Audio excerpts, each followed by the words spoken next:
È arrivato il momento veramente di poter contare qualcosa noi sindaci per il nostro territorio. I cittadini sono particolarmente arrabbiati, le posso assicurare che ricevo tutti i giorni telefonate, ma non tanto per il nostro operato come sindaci, ma per quello che ci prospetta a breve, insomma.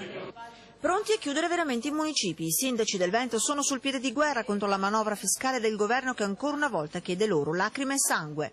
Se lo Stato ci toglie i soldi non possiamo più esercitare queste deleghe, tanto vale che ci tolga addirittura tutte quante le deleghe. Non è giusto chiedere i sacrifici sempre a quelli che li hanno sempre fatti. Chi ha i conti in ordine non può essere vessato nuovamente quando poi ci rendiamo conto che ci sono realtà come il numero dei parlamentari piuttosto che i consigli di amministrazione di grandi società che lì non dimagriscono mai. Allora c'è qualcosa che non funziona nel sistema Italia. È un coro unanime e bipartisan, quando si toccano i comuni e i loro cittadini il grido di allarme è immediato.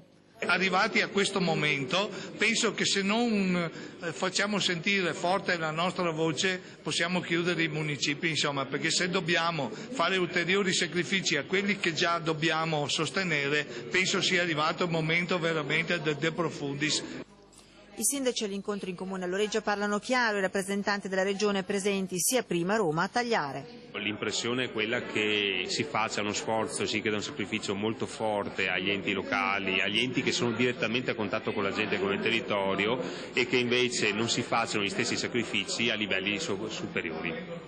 Pronti alla rivolta, ma intanto da Loreggia esce un documento che i rappresentanti regionali dovranno portare alla capitale e che chiede al governo di dare l'esempio. Arriveremo a Roma a livello ministeriale, a livello governativo, dal Presidente della Repubblica.